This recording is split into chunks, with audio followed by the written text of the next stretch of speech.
Hey, Chamber members, Alan Waters here, your Director of Marketing and Communications at the Montgomery County Chamber of Commerce and your Words of Wisdom podcast. Today I'm joined by John Duff with PC Land Electronic Repair. All right, John. So the very first question I ask everybody the first time they're on their show, what does success mean to you?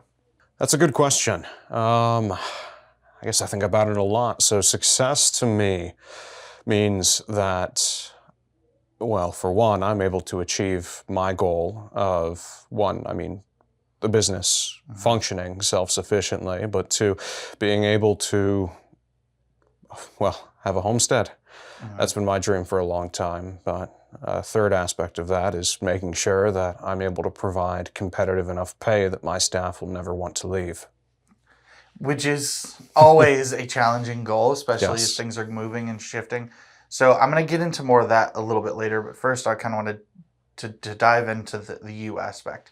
So tell me about what it is that you do, what PC Land offers for everyone, so that they're aware, but then specifically what is it that your role is within the company?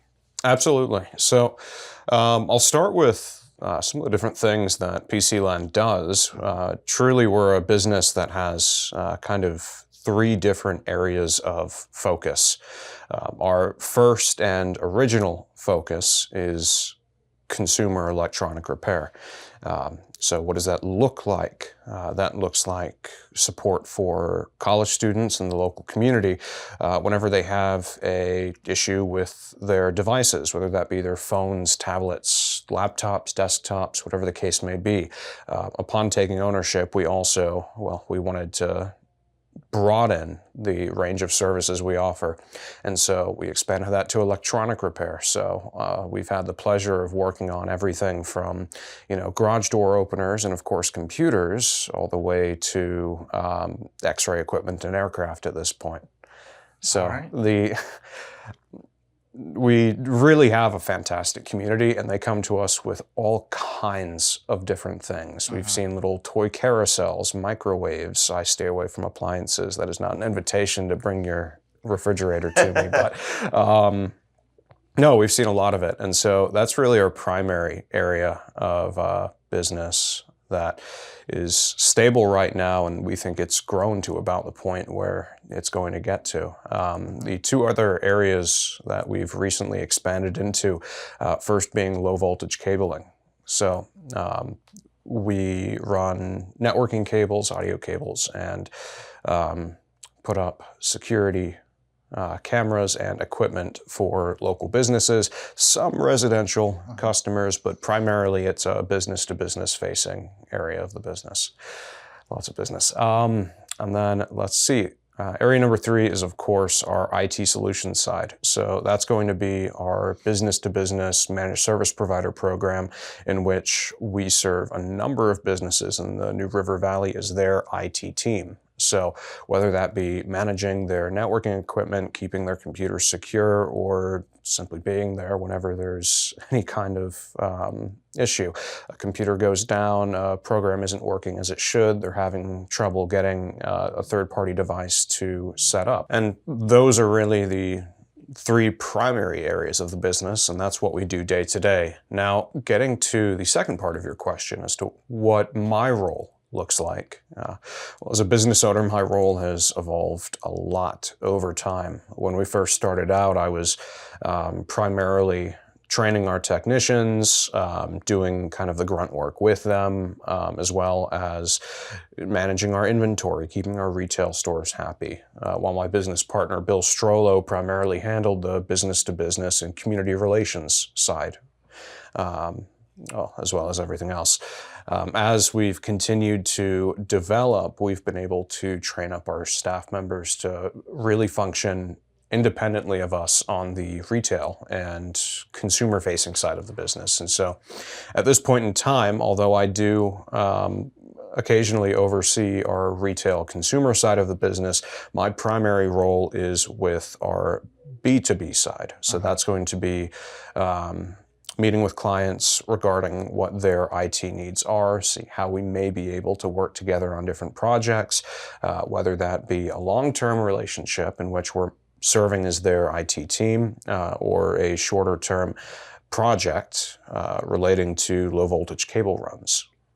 So when we go back to high school, if you described what you just said to your high school self, would that look like that was on your career trajectory, or did you want to be something else? Because I use that example a lot of like when we're all kids, it was always, I want firefighter, astronaut, like those big things that we see.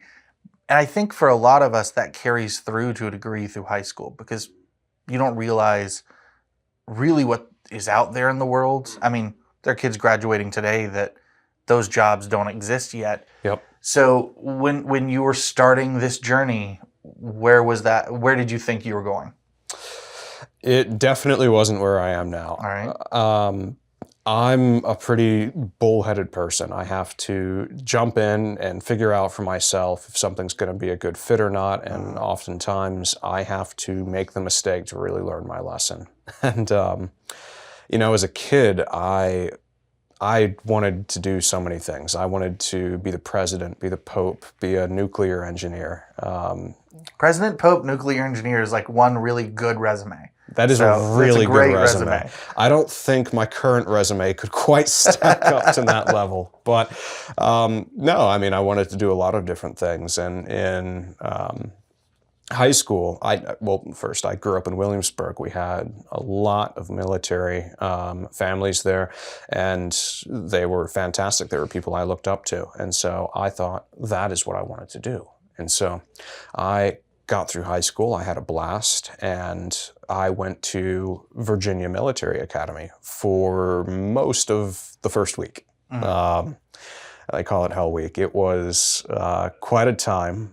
I probably wouldn't want to do it again, but no, after that, I left. I went to community college for a year, then I came here to Tech and did my time here. I worked at PC Land through college, and the previous owner wanted to get out of it. And, I really liked what I was doing and thought that, I could do a lot more. And so I went to Bill, my business partner, and I said, hey, I know a lot about the electronic side, about the IT side. I don't know a thing about business. And Bill's worked in business his entire life. And so I went to him and I said, does this look like something that could work? And he said, yeah, I think we can do that. And so we jumped into it, and that's been my goal ever since. In late middle school, throughout high school, I had interest in computers. I was the family, friends, IT guy. I built computers for all of my friends and myself, but I didn't see this as being where I would end up. Mm-hmm. And I think it's an interesting industry to be in because it's something that has both been around for a while, but it is also groundbreaking constantly because the shifts in how the technology is being built, what is and is not allowed to be done to it to repair, looking at you, Apple, like how particular some of that stuff goes into. And it's funny, my father-in-law used to have his own IT company. It was like mostly the cabling of things. So we still go places and he's like, oh, I did the cables there. And we're like, oh, that's cool. Within this world, are there pieces that you think started to draw you that you were like, okay, beyond just I like what I'm doing, but was it some of the people? Was it some of the businesses that you were working with that also led to that? Or was it fully like I feel comfort in this. What if I could make it more? I think it would tend to lean more toward the latter.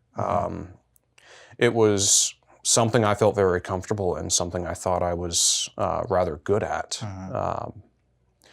And looking at what was available in the area, there wasn't a whole lot. I mean,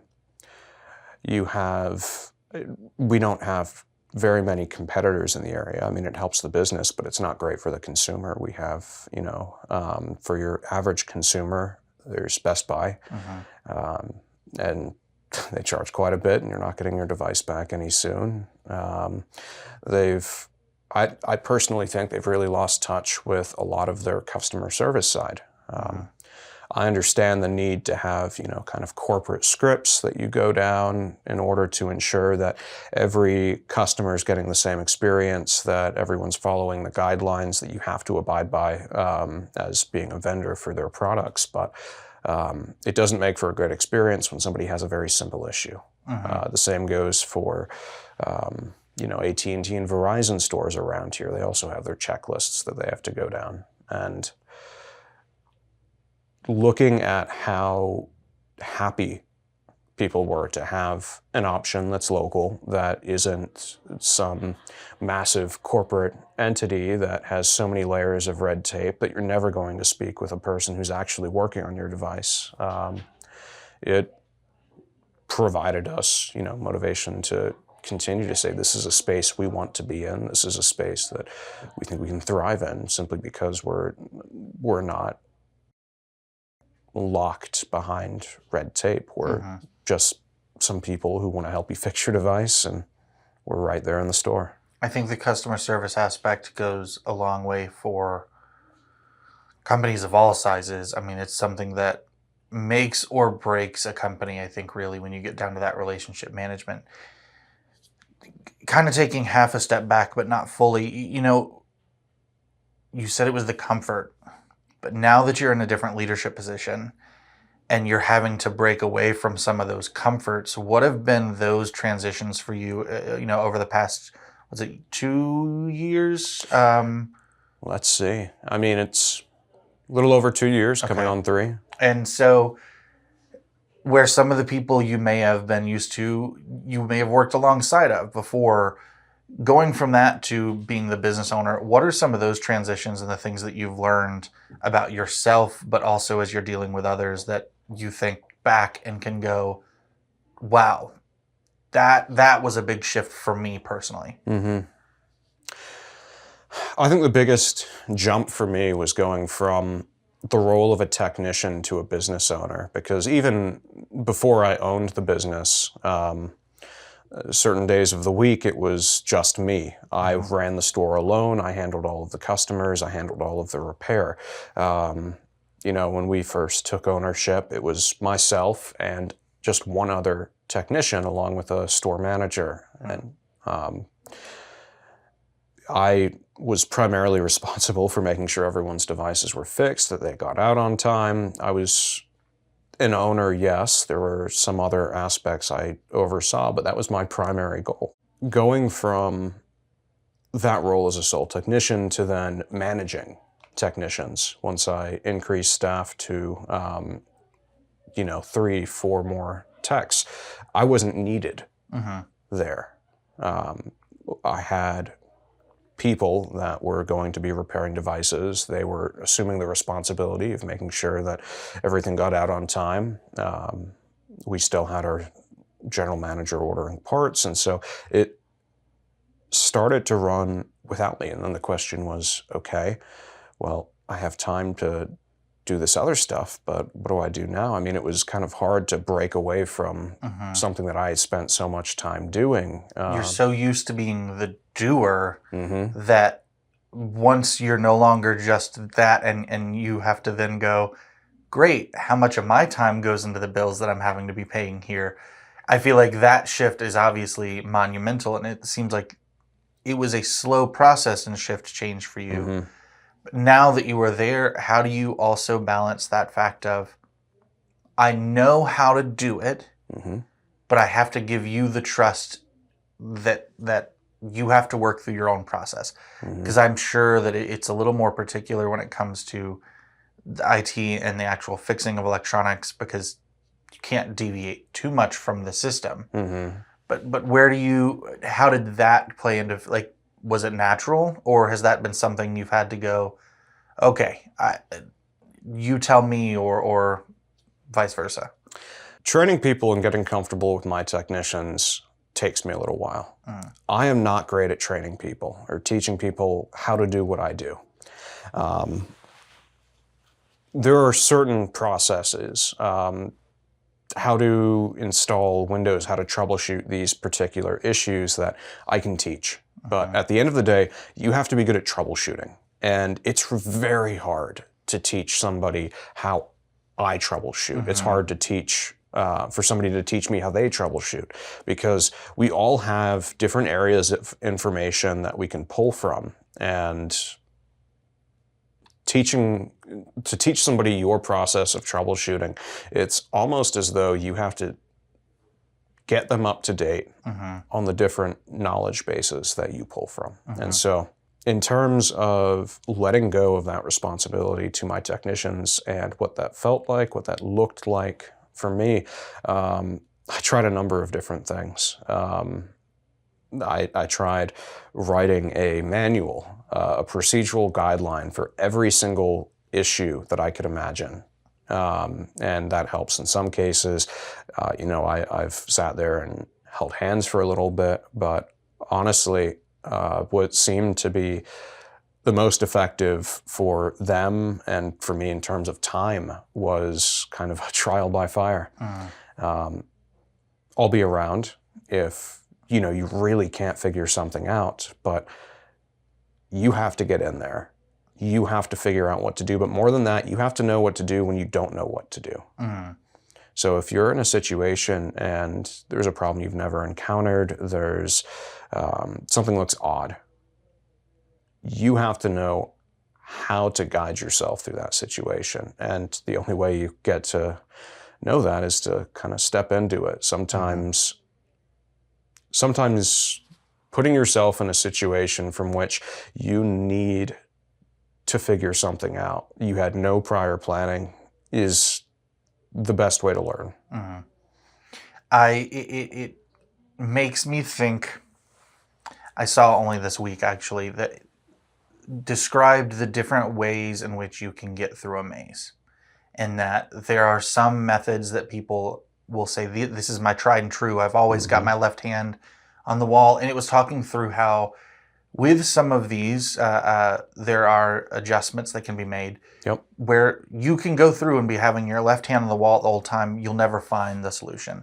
There are other ways where, like you said, you could create a manual. You can walk through and find every single possible path before you to say, okay, great, this is actually what it is, and you move forward. But that's not very constructive when it comes to time. So I think there is a large part of many jobs now that are, I can help you, I can teach you some of this, but it's going to have to be a little bit of sink or swim, because especially when you're in a good leadership position for a long period of time. You said it's been almost 2 years, coming up on 3. That's not a very long time, but if you come back here and we're talking in 10 years and you've not been that technician for as much, there's going to be pieces that you no longer are the expert in the room. So I think that knowledge about yourself and being able to work with others is going to be invaluable just as you keep moving, because no one ever looks at the person that is the senior in the room and thinks, okay, they can do all of it. I think it's more important when you're looking at the room and then you can go, okay, they can tell me who can get this taken care of. They can show me that way. As you go into this next part of ownership, y'all have got now the store in Fairlawn, you've got the store in Blacksburg, you've got more staff, you are figuring out more where you step out and go. What are some of the next pieces that you think might scare you a little bit? I don't know that I have I don't have anything that keeps me up at night. But there's one area I'm keeping an eye on, and then another that provides me some worry, I suppose. First thing that provides me some worry is the low voltage side of things. There's a lot you have to know for safety, to make sure things are going to work, to make sure things are going to last. And teaching people those processes is not a system I have developed yet. I don't have a good space to run them through a course on what is the acceptable way to mount these cables. When do you have to use a conduit? What kind of cables are suited for work in different types of ceiling environments, outdoor cables, yada, yada, how to stay safe. I don't have that process set up yet. And so right now I've been doing a lot of it. But as we continue to take on larger and larger jobs, I'm going to need help. And so I need to train them. And I just haven't had the time to sit down yet and take one of my technicians and say, okay, this is an area that we're going to bring you onto. So that's probably concern, fear number one. Number two is the continued advancement by AI and data centers. Now, I'm not tinfoil hat, AI is going to destroy the world kind of conspirator, but I look at the resources that are being allocated to these data centers, and my first question is, what are these going to be used for? Because we're building these massive data centers. They have enough throughput to host, some of them have enough throughput to host the entire internet. Every interaction that happens on a day-to-day basis could just be run through one of them. So what are we going to use all of this for? And so in my head, this is where maybe I'm putting on a tinfoil hat. I see a world in which you don't host the hardware that actually processes everything for you. And let me elaborate on that a little bit. We're continuing to move toward a system in which you own nothing and you'll be happy. Everything is a monthly subscription. And so what I see is coming down the line is they're going to have these data centers, and maybe there won't be a ton of use for it unless we, as a consumer, stop paying for the processing power, the RAM, the actual data storage that we utilize on a day-to-day basis. What if we have a device in which we pay a monthly subscription for, and we rent processing power on one of these data centers? And that's one of the directions I see things possibly moving. We also see Microsoft moving more toward a subscription-based for just about everything. Your standalone Office suite is nearly gone at this point. Everything's 365. You're paying a monthly or yearly subscription for it.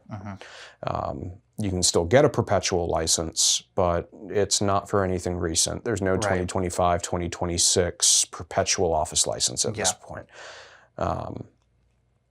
And so that, combined with the fact that they've increasingly made it more difficult to have local accounts on your own device, leads me to believe that we're eventually going to see one of two possibilities. Either Windows may also at one point become a subscription service, or you may be required to have a Microsoft 365 account in order to use Windows.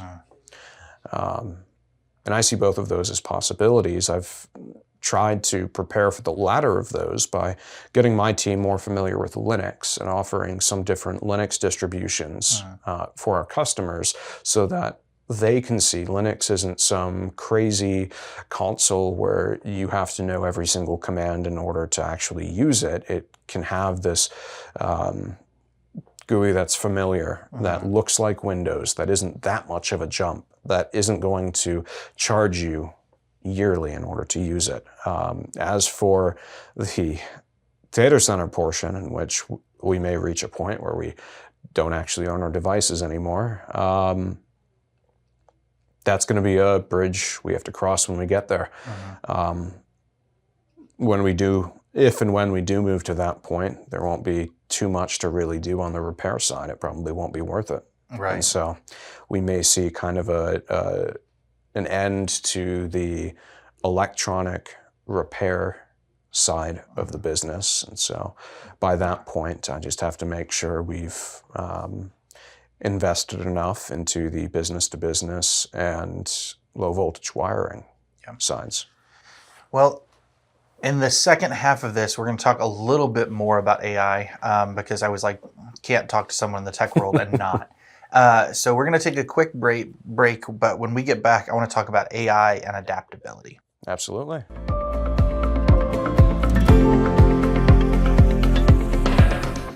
PC Land is a locally owned brick-and-mortar IT partner, serving both businesses and residential clients.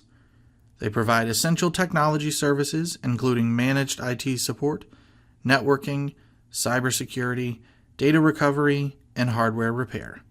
Their focus is simple: dependable service, consistent results, and solutions that keep your systems running the way they should. To learn more, visit PCLandOnline.com. That's PCLandOnline.com. Now, back to the episode.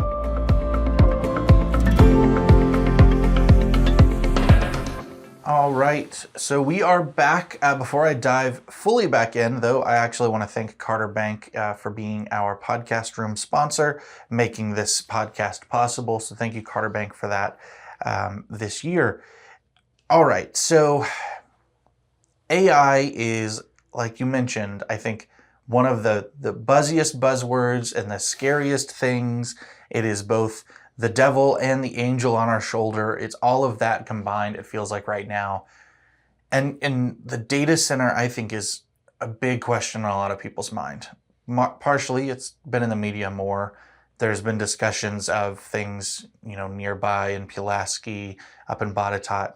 Mm-hmm. But something that I see because of my background and my work as a photographer are some of the leaches out that I don't think people are necessarily thinking of or prepared for.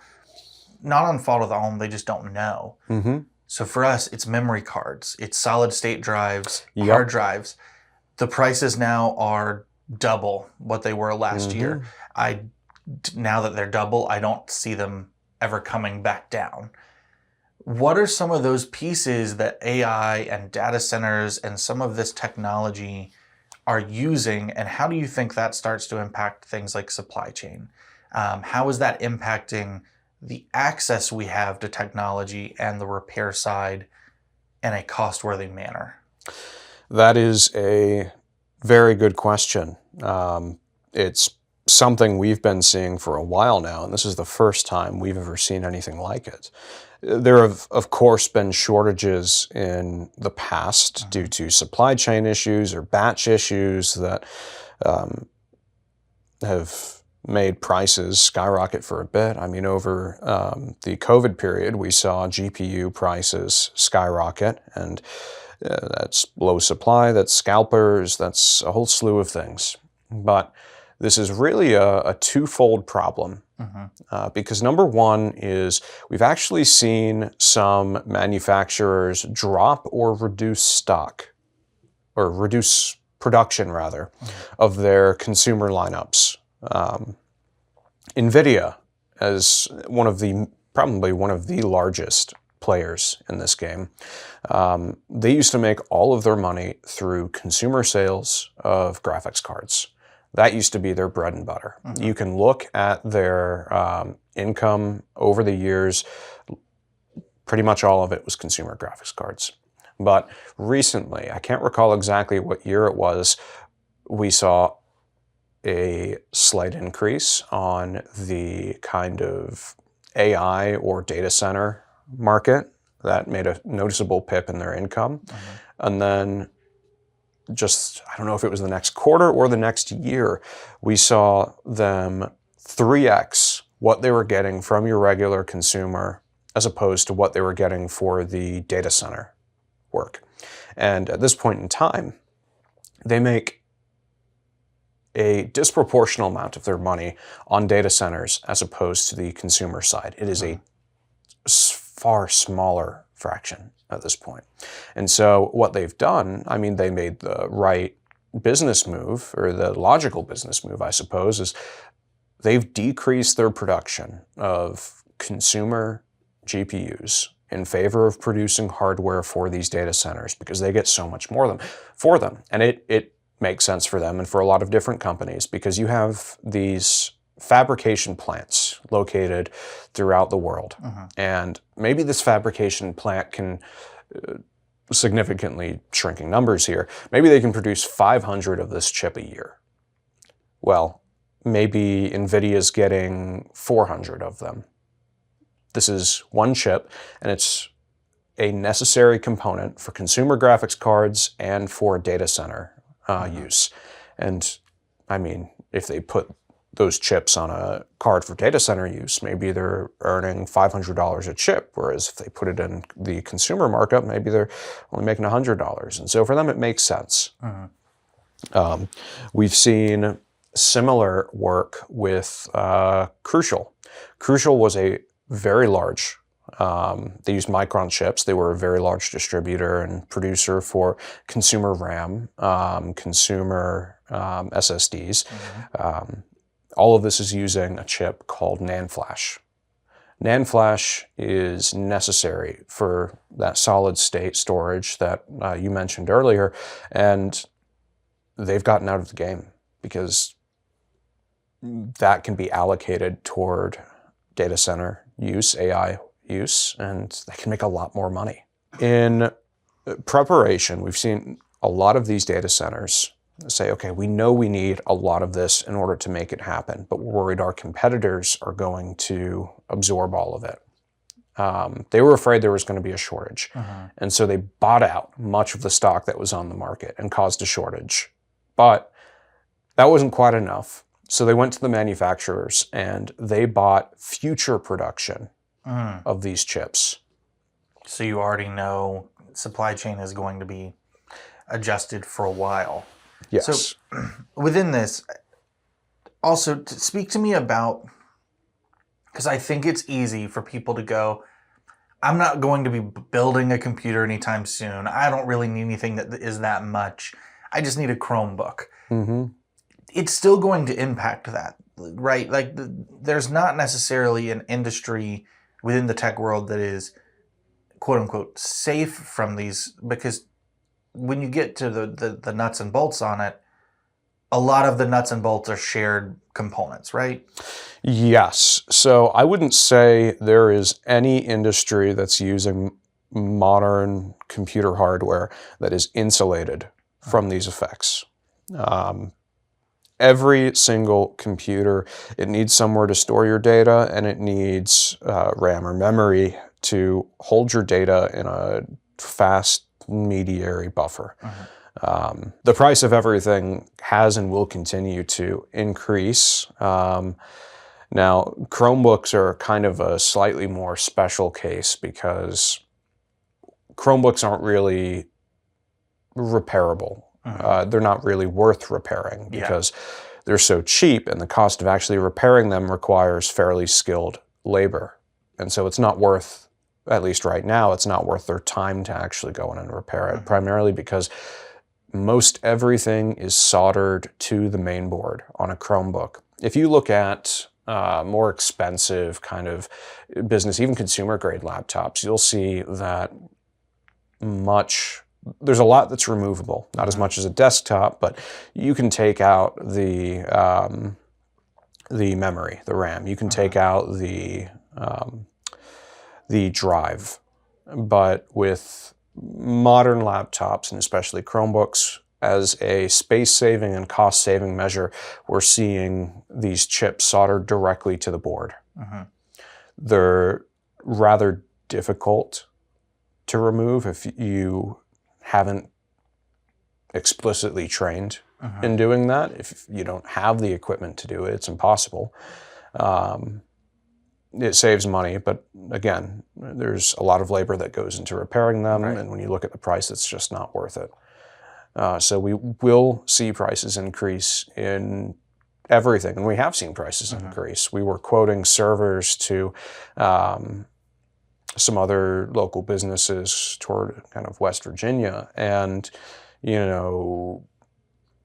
4 months ago, maybe 4 or 5 months, we were quoting them $180 for this particular set of ECC RAM. A couple months later, when they were ready to pull the trigger on it, that RAM had gone from $180 to over $500. And we've seen that everywhere. We sold the stock of DDR5 RAM we had at the prices we were originally going to sell it for. We made the same profit we anticipated without causing the customer to bleed on that front. But at this point, we don't carry it. Right. We special order it, but the prices are so volatile that for a retail store that makes very small margins on actual computer products, because it's not worth it. Our economy of scale isn't enough that a manufacturer is going to look at us and say, yeah, we'll cut you a good deal. We'd have to buy millions of dollars of it in order to be considered for a slight discount. Right. I'm going to try not to be all doom and gloom. So I'm going to move us a little bit to more the adaptability piece. In particular, I know I cracked a joke at Apple earlier. I think many of us have technology stories where we can go back and we can just be like, oh, let me shake my fist at the air. But the amount of technology advancement, I can say from my childhood to now, is astronomical in scale. And when you have almost every year, all of these companies are changing their algorithms for how you interact. There's an app for this, but not for that. But next year there is the technology where they're keeping up with what the supply is and how things are made. Where do you start looking in and looking at your technicians and thinking about that trade in? We have to keep continual education, because something that may have been done this way 5 years ago now is they're attaching it to the board differently. It is using a different material. So how do you keep that flexibility in yourself and your staff so that you keep that education going? So something I look for in my technicians is people who enjoy learning about technology, about new advancements. People who, with or without their employment at PC Land, are still going to read news articles from CES or other big tech expos, or they're watching videos from content creators on some of the highlights. And in some cases, they keep me up to date. My technicians will text me, hey, have you seen this? This is a pretty big change. This distributor dropped out of the market. This distributor jumped into the market. They're doing this differently now. And so we kind of work to keep each of us, everybody on our staff, up to date. If there's a big change, we announce it to our group and plan from there. And sometimes we don't know about it until we get into a device and we're like, wow, why did they do it this way? Or is this a trend we're going to start seeing? And so over time, we've just had to adjust the way we do things based off of what options the producer or creator provides. An example with Microsoft Office keys. We used to be able to buy bulk licensing keys and then install those on client computers who need Office and bring us a device that they wanted on. And we can do it, no problem. Easy peasy, no input required from the customer on that. But Microsoft recently implemented a change that requires you, even with a perpetual copy of license, to have a Microsoft account. So now we need to sit there with customers and either help them create a Microsoft account so that we can link this product activation key to their account, or we have to work with them to recover their Microsoft account because they don't know their passwords, and I don't blame them on that, just to get Office working. Yeah.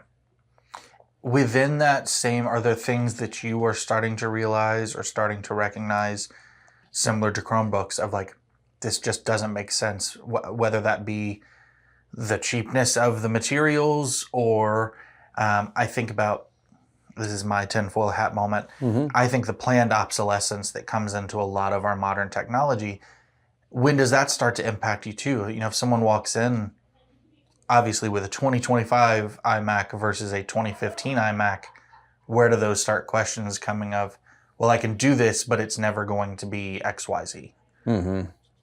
Now, I'd have to double check, but I believe Apple provides guaranteed support for their products, I want to say 6 years after release. That sounds about right. And so after that, whether it's 6 years, 8 years, or 4 years, after that point, Apple no longer guarantees that updates to Mac OS are going to be applicable to your device.